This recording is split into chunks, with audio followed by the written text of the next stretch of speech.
ต้มซอยได้เนี่ย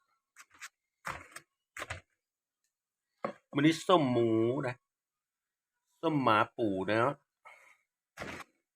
เฮ็ดเทเยิงเดี๋ยวนี้แหละกับปิ้งปลาขนาดมืออื่นเดี๋ยวถ้าคลิปก็อย่าลืมกดไลค์กดนะเดี๋ยวกดแซ่ให้เดี๋ยวเจ้าที่ตนสงสารเมตตาป่านี่คุณค่าเนี่ยอย่าลืมนะเจ้า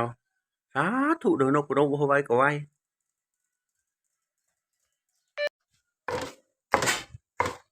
วันนี้นั่น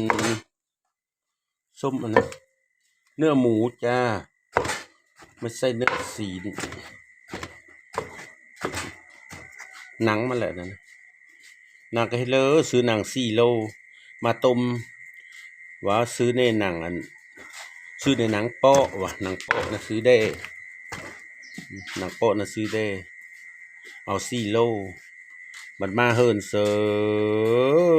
มีแต่น้ำมันต้มแล้วก็โปะน้ำมันอ้อโปะน้ำมันอ้อแล้วก็มาติดได้แต่โลป่าย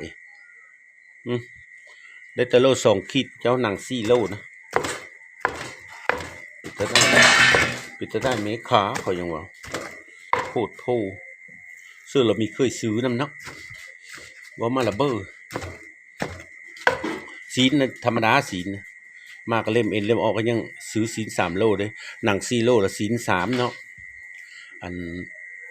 เล่มเอ็นเล่มไปเลยมันออกก็ยังเหลือ3 โล 9อันนี้ธรรมดาน่ะนะศีลนะหนังนี่ตีหนัง4 โลหนัง4 โลได้แต่โลครึ่งคิดเบิ่งแน่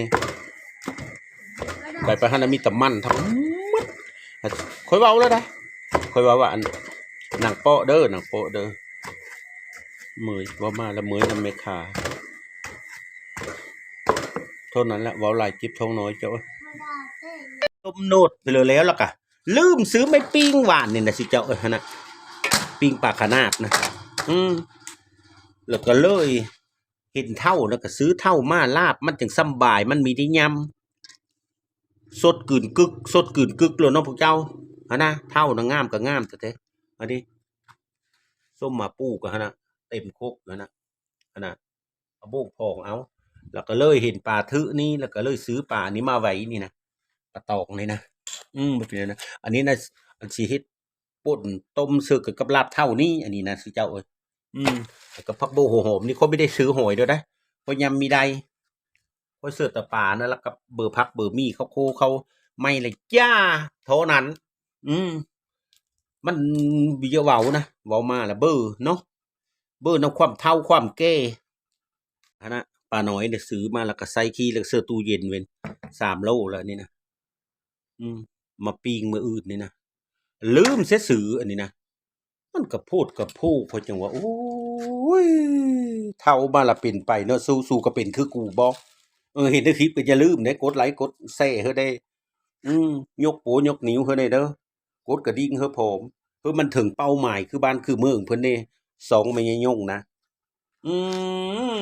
แนวนี้แหละพวกเจ้าคณะมักวิทย์นะส้มนะส้มหมาปูหนูเนี่ยนี่ใบมะยมใบมะยมนี่นะภาษาไทยได้ภาษาลาวเสือใบมะยม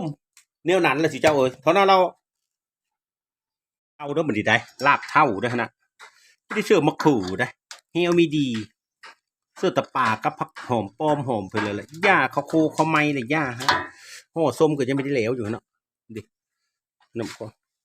เยิ่งดีนะไม่ได้มีปิ้งปลาขนาพร้อมมาดิเอาน้ำปลาเสื้อเธอมันแค่ดีคือตะเก้าเสื้อมะเขือขึ้นซุกมะโถโหสิไข่อร่อยแล้วแบบนี้พ่อบัวผักหอมเชื่อแล้วมาได้สิเจ้าเอ้ยมาเด้อ